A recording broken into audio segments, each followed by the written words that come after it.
Uh, grammar schools are very fascinating to me. And so I'll start with Mr. Spence, and I won't ask you about your grammar school since it wasn't here. But what I'm going to ask you, though, is would you summarize your professional career here at Lenoir City High School? Oh, me. Well, I came, like I said, in 1958, and I taught history for a number of years. I guess I taught history. Well, I taught, everybody has to teach something. Like, Pat, I didn't know you taught phys ed for 3 years. Did you not teach anything else? Yeah, phys ed. Okay. Go to phys ed. Well, I had a general business class. Joe was 9 at Pearl Harbor. No, I was 3. 30, that's right, 30. I was 9.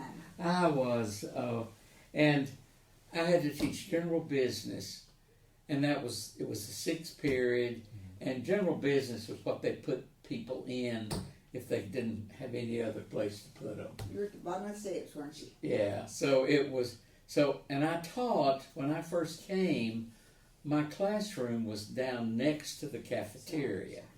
It had an outside door, which I liked. I was away from everybody else. But then I taught American history most of those years, and just taught straight history. And then when I went to the high school, I still taught history. And then I guess it was in around 1970, the late 70s, 1979. Donald Perky was the assistant superintendent, and we had a new principal. And they heard of a program over in Middle Tennessee that this woman had started called Community-Based Social Studies. Well, in the meantime, Nancy Majors had come to the high school. She was married to Joe Majors, the only Majors fellow that didn't play football at UT. He played at Florida State with Burt Reynolds, and that's another story. But anyway, Nancy and I taught history, and Nancy taught English, and we had some of the same kids together. And we sort of tried to co-teach as best we could. Well, we had an opportunity to go to this workshop in Lawrenceburg, Tennessee. And our principal, Hewlin Watson at the time, and Donald Perky, we all went over there for a week at Lawrenceburg. And they had a program where, I didn't particularly like the program because you taught civics 6 weeks, you taught world history, and then the last 6 weeks you taught American history. Well, you can't teach all of American history a whole year, much less 6 weeks. So we got some grant money with the principal and the assistant superintendent's approval. And we started, and that's when I really got involved in local history. We started the American Studies class, where we had, and it was sort of an honors class. Christy was in that class. What year were you in that class? Was it? 92. Okay, so it started, it had been going a long time. We started, the first one was in 79, I think. And Nancy, we had the approval and the favor, I guess you might say, of the superintendent and the principal. So Nancy had we had the same group of kids for a 2-hour block. And we could do anything within that 2-hour block, and they got credits for American history and American literature. And as a part of that component that we learned, we introduced state and local and state history. I didn't know much about local history then, but Ray Alexander at that time was doing a lot of research. She lived in Loudoun. She's Lee Lamb's, Lee Lamb's mother. And Ed McQueen was the county historian at that time. So they helped us a lot with local history. Nancy worked and we had local authors that came in, state and local authors, and talked to the classes. So we had a basic curriculum, and they had to do the work. We got money for substitutes. We got money for buses to take us on all-day field trips. We went, I guess you went to an all-day field trip, overnight field trip in Upper East Tennessee to Greenville and Jonesboro. Then we went to the state legislature for an overnight trip and did the historic sites there, like the Hermitage and Belmont and all of those. And I interjected a component of architecture. So it was really a wonderful course to be able to teach. Now, some of the other people didn't like the kids being gone all that long period of time. But like I said, we had the favor of the superintendent and, well, the assistant superintendent and really the school board. We did a lot of local history too and started the project to restore the cotton mill. That's where that all got started.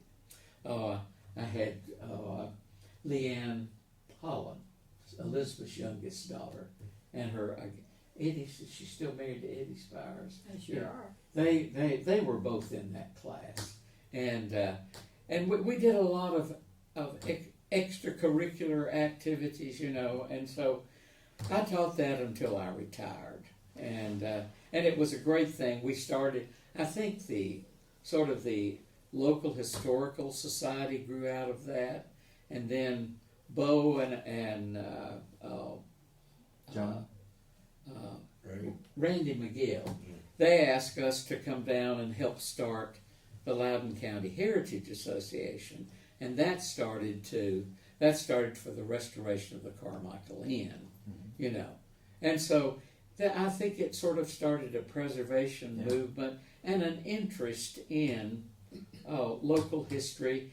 And somewhere along that time, I can't remember the date, Alex Haley's book was written, Roots. Right. And that got people interested in genealogy. And so we just came in at the right time. The Farks Fire books were published. And it was just a time I enjoyed the classes because we had good kids and they were interested in what they were doing. One of the assignments was the first semester was family history. And they did a family history, and that got them involved. I was eating out at a restaurant one night, and I'm going to shut up. And this lady come up and slapped me on the arm and said, "I could kill you." It was April Gallion's mother. I don't know whether you know Miss Gallion. She was quite a character. She said, "You got started on that family history," and said, "I got involved in it with April." She said, "I can't stop." So she became a genealogist. So I do think that class meant a lot to the high school and to the community in many ways. And I guess that kept me fresh in teaching. And then Matt Brookshire was one of my students, and he started working for the Downtown Merchants in the summer before he became mayor, and he wanted to start a museum. And we really started a little museum off a room in the library, because kids would bring stuff in. I believed a lot in show and tell. I'd bring old newspapers, and they would bring artifacts. And one of the requirements to introduce the family history, people would bring an artifact that was important in their history. And so they actually brought guns to school. I did ask that they bring it up to my storeroom when they got to school and keep it until after school. So I think about that a lot of times, with the way things have changed. But school was much more enjoyable then than it was now. Yeah. And we were teaching an honors class, but we had all of these extracurricular activities, and we did. So I think that added a lot to preservation and genealogy in Lenoir City and Loudon as well, because we got involved in trying to save the cotton mill and the Carmichael Inn, Good. Tell me about your grammar school experience, and if any teachers stood out to you. Well, I lived on Fifth Avenue, and I had one sister 1 year older than me, and another sister was 3 years older than me. So we all walked, you couldn't do it today, but we walked from our house to Nichols School every day. And, of course, you couldn't turn your kids out like that now, but we had a lot of good teachers. I remember, I believe it was about sixth grade, we had Miss Kincaid, and we walked down to the factory, car factory, got to go down there and tour it, and that was kind of unusual for us. And then later on we went to Nashville. It was our 8th grade trip, and I didn't like to eat in the cafeteria, so my mother, I had 30 minutes for lunch, and I could run home and run back, and my mother would have my lunch ready for me. But on the bad weather day, I took a brown bag. Okay. So, and I guess in the 8th grade, Nichols run out of room, so our 8th grade class was at the high school in the old middle building. Miss Thompson was our teacher. She was just out of college. Mona Thompson. Is that her? No. Joanne. Joanne, Yeah, yeah. she lived over at the end of. See, I do know about this. Yeah, I remember her. You know, she was. I don't know how old she was, but when the car ran off the ferry, Miss Thompson lived at that end, and she dove down and hooked the cable up to the car, and they pulled it out of the water. But She was very athletic. yes, she was, and a good tennis player. I went to Highland Park. All of my siblings went to Nichols, and Martell was actually assigned to the city schools until 1950. So my mother carried me down to register at, I think it was called East Side at that time. Walnut Street. Walnut Street. And, well, it came later, but, Yeah. but Fauci Robinson, who was my sister Elizabeth's best friend, she said, "Oh, Miss Golda, Martell kids have been assigned to Highland Park." So Highland Park had actually been a school since 1906, and 1907 was the first year, but it had only taken care of the Highland Park community. But in 1950, they had enlarged the school, made it into an L, added an auditorium, and then the kids from Martell went there.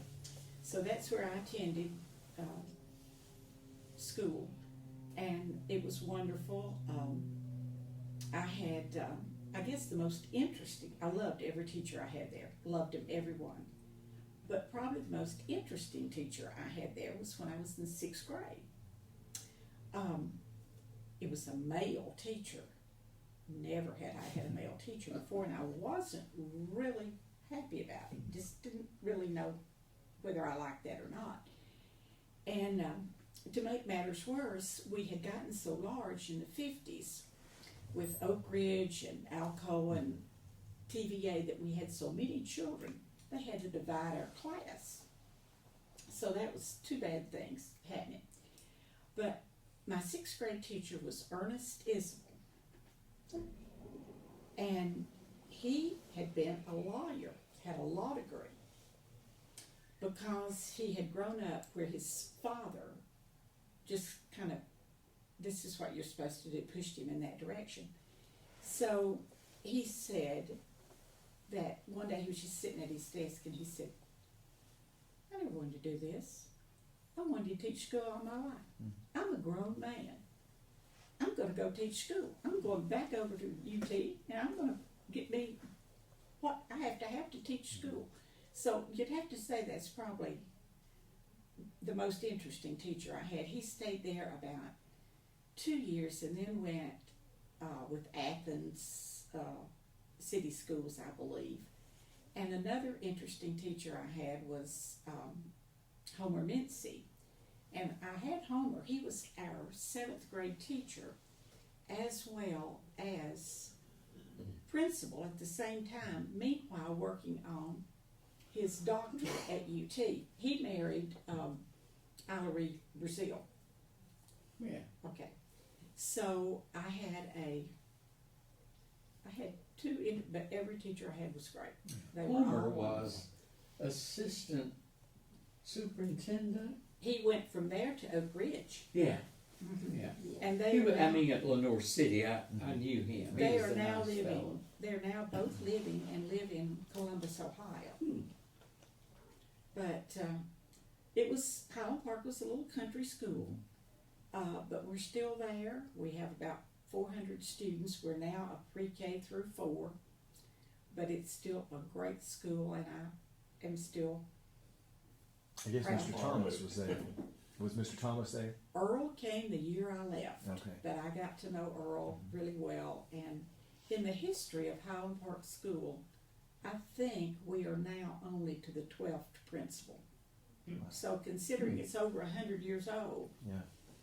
Earl was there 28 years, but illness. Right. I forgot to mention bus stand. I can't let it go. I go by. I went to grade school bus stand. Is Have that you ever heard of a bus stand? no? Tell me about it. It's right across the river, and everybody in that area called it Lenoir's. They never said Lenoir City. They said Lenoir's. Lenoir's. We're going to Lenoir's. That was a big city. Oh, yeah. Bus stand. But I went to bus stand, and I want everybody to know it. That I didn't neglect bus stand. Okay, Mr. Wilson, tell me I about it. remember that. Before you start, I thought of something Okay. else. While we were at Nichols, they built a War Memorial Building. Yeah. And we would go walk down to the Memorial Building for phys ed. Walk back maybe Really? twice a week. Okay, go ahead. It's okay. Talking about Mr. Thomas, I don't think there was a child that didn't like Mr. Oh, they Thomas. loved him. All of my children went to Highland Loved him. Park. Of course, I was a Crossroads boy, Yeah. and when I started school, little log house still out there. That's where we live. Big family. Daddy always said that he couldn't afford workers to work in the field, so he had to raise them, and that's kind of the truth. But we walked. Daddy would be in the field early in the morning here on the Harrison place. And imagine walking from here all the way to the Crossroads. It was a blacktop, but you might meet 2 cars back then, you know. And that's the main affair, you know, after Oak Ridge went to work and all of that. This is the road they used coming in Lenoir City. But actually, we moved to another farm over in Blount County. I think I was in the 2nd grade then, for about 2 years before we came back. And I attended Friendsville Academy, they called it. Yeah. Had a couple of mean teachers over there. They probably weren't, but there was a lady came in the shop about 2 years ago, and we were talking, and she teaches over there now. And we were speaking, and I said, yeah, I attended school over there about the 2nd grade. And she said, what was her name? And I said, I couldn't tell you, but if you were unruly, she would take a ruler and bend that. She said, that's so-and-so, you and I were in the same grade. Come to find out, we were the same age. But we came back and lived on the Garner place, which consisted of most of the property, as I spoke earlier about the road that goes over 321 Bridge. They owned all of that property. And actually, when we moved into that house, young people, we moved into that house with no electricity. Bus stand didn't have to. We had lantern lamps, So the bus stand. and we raised a lot of tobacco. I remember one year, and I don't know whether you guys remember, there was a principal at Nichols by the name of Claude Wilson. Yes, I remember it. My dad was Claude Wilson. Uh-oh. I was a young man, and I had a little teeth problem, and my mother and older brother took me to a dentist in Loudoun. So we walked down to the white store in Loudoun, and they were giving away a old Philco TV black and white. And my mother signed up as Mrs. Claude Wilson. And she won that, and they were trying to give it to Mrs. Claude Wilson at Nichols. So Miss Lavona Simpson, who knew my mother well, pulled up at the barn one afternoon, and we were handing off hay. And she said, Miss Mary, did you sign up for a TV? And she said, yes. Well, you want it.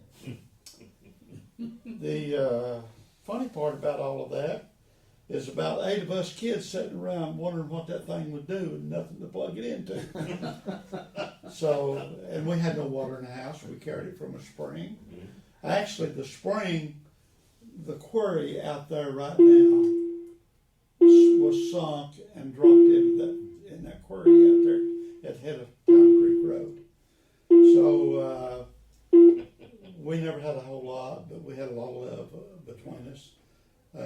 She graduated with a couple of my sisters, and a couple of my brothers had already gotten out of school, and there were still 3, 4, 5. There's still 6 of us in school at the same time. So it was an experience. It was an experience living at home. But I had some great teachers. My first grade teacher I loved, and I thought the world of all. Of course, Mr. Hodge was the principal at that time. Mrs. Hines was my 8th grade teacher, and there was a lot of problem. I don't remember whether it was sick or not, but Mr. Hodge filled in for her a whole lot in the 8th grade. Mrs. Sands. That would be Josephine. Josephine's mother. Mary. Yeah. Mary. Mrs. Sands, there wasn't a sweeter lady I agree. that ever drew a breath.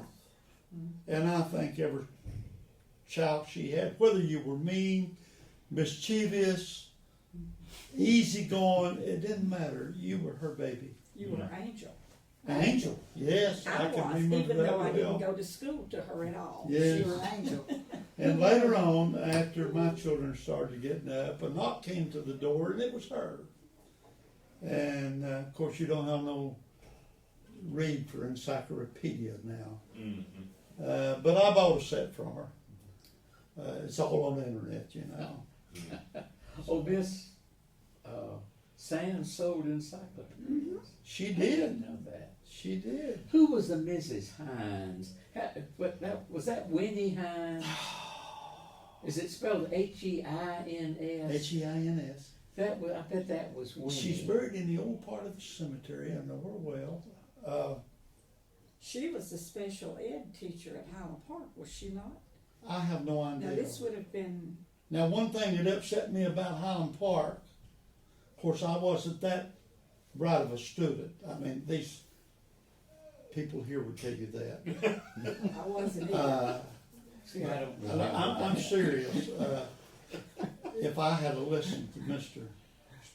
Spence I got one thing I want to say. and Miss He wasn't doing it. Hammondtree, I'd have been a whole lot better. Yeah, but you would do it. You know, you would do it. I mean, you weren't dumb. You could do plenty of good things. You notice you didn't mention me. Of course, while I was sitting, a police officer, I had the opportunity. Of course, I got some more education when I was drafted. I had the time, and I went back to Var Junior College in Cocoa, Florida. But it would have made it a whole lot easier if I'd have paid attention to these guys. Well, he was a good student when he wanted to be, but he didn't want to be very often. But I knew him well.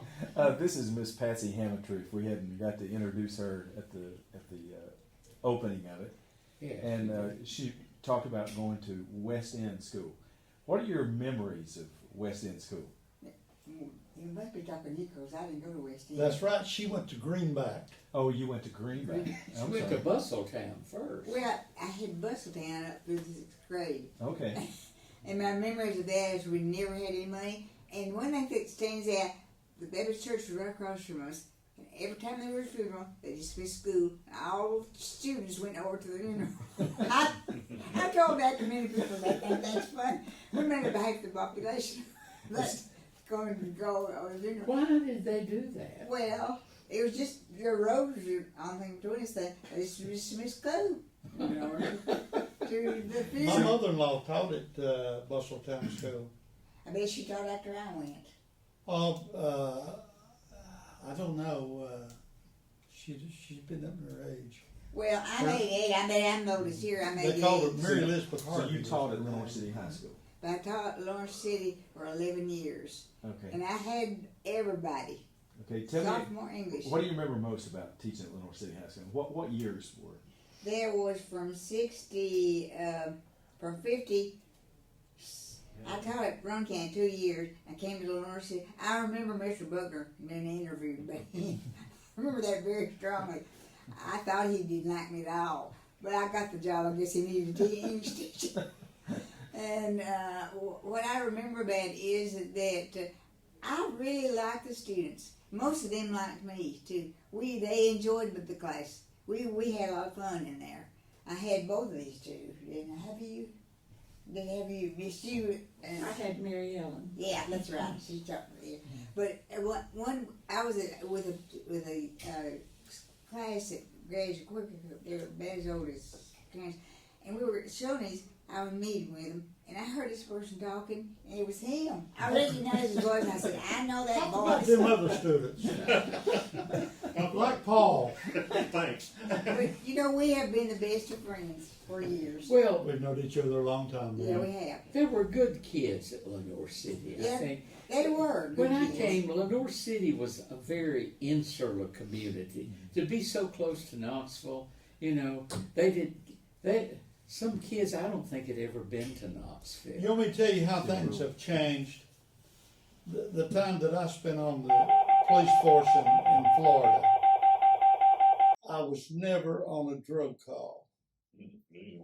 Didn't know what drugs was. In high school, you might have had some boys, and I never smoked. I never drank beer, but that's some of the stuff they did in high school growing up. I never did like the taste of it. I'd rather have a Coke. But then we're getting in the mid-60s when I was a cop. We had everything. There was a colored section. You had shootings, you had knifings, there was beer joints, you had drinking, fights, a few murders along the way, but never knew what drugs was. And you can talk to any police officer today in our county or the city. There's probably 80 to 85% of their calls are drug related. That's how things have changed and how they're killing people. I think Patsy will agree. The community sort of revolved around the school at Yes. that The time. kids were sweet. I remember that. Yeah, and everybody turned out for the football games and the basketball games. In Lenoir City on Saturday, downtown, Yes. that's where. We're going to get into that. Okay. That was yours. Don't steal my thunder yet. Before we leave teachers, Nichols had one famous teacher that I remember, Miss Lancaster. Yes, She was well known for her paddling. Her strictness, I should say. Yeah, I had that that general business class. I had to go to her home for something I can't remember, and I said, "Well, I'm doing fine, except I've got this 6-period class." Well, see, I had to go from my room, which was next to the cafeteria. I don't know why, but the general business class was at the top of the old high school. Well, by the time I got everything together and got up there, it was time for the class to start, and they were already wild. And Miss Lancaster said, "You beat them." Said, "You beat them." Said, now there was one girl, and she said, "I had her." Said, "You beat her." Said, "That's the only thing she knows." And of course, I never had a kid in my life. We had Miss Freddie Keener was in our class. Can I tell you a story about this lady? wait just a I'm minute. sorry. I'll tell You got the punchline. Freddie, he generally got a paddling every day. Miss Laura, his mother, would come down and get on to Miss Lancaster. So Miss Lancaster had him out there paddling him out in the hall, and he said, "You wait till my mother hears about this." Miss Lancaster said, "Wow," said, "Tell her about that one too." That's Miss Lancaster. Miss Patsy called me one day, and she wanted to know if I knew where Laurel Bluff Cemetery was at. And I said, "Yes, ma'am, I sure do." I wasn't getting ready to go. I mean, I'd go. But anyway, I said, "I do. It's down below Paint Rock on 72, and before you get to Midway High School, you turn to the right. Of course, the road cemetery. You're going out." So she said, we need a stone clean. Your mother was living at the time. And she said, we need a stone cleaned. And it comes into a T intersection, and the church is right in front of you, and all the cemetery was to the left. So to keep me from looking where that's, helped me out, you know, to kind of pinpoint it, at the end of the cemetery, there was a little road turned off, and it kind of went up a hill. And I said, is it down in the flat, on the hill? Is it closer to the church? Or is it at the end where the road? She said, it's right there in that corner. And said, that stone needs cleaning. And I've been in the Lower Bluff Cemetery one time, quite a bit of. And I was looking at a stone down there, and an elderly lady was walking down the road. She must have been in her 90s. She said, you want me to tell you the story on that stone? And I said, please do. What was me? And it said, died by wife ministering husband. From Poisoning to the husband.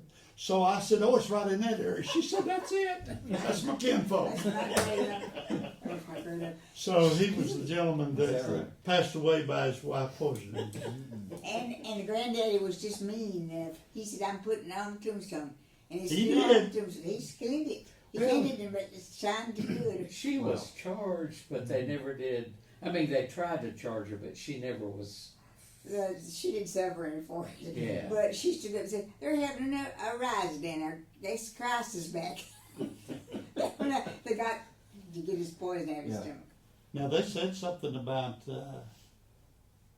this elderly lady told me that some doctor had came there in a buggy and thrown him in a buggy and was taking him to Loudoun, that he hadn't died. And they stopped at a farmhouse, excuse me with this word, Wilson, they said was the name, which is mine, no kin. And he went in and had supper with him, and he died in the buggy while he was in there eating. That's not true.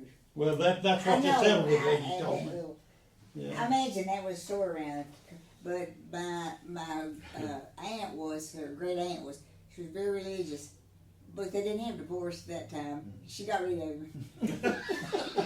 She wanted rid of that husband she married.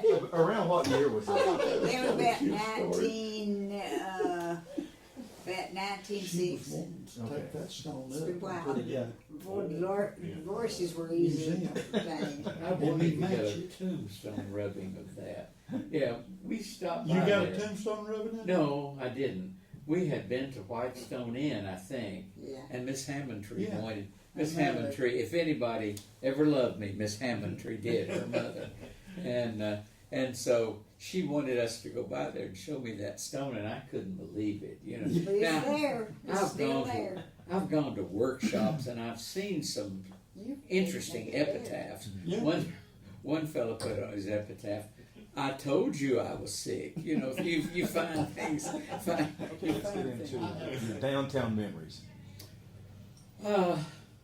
well, Lenoir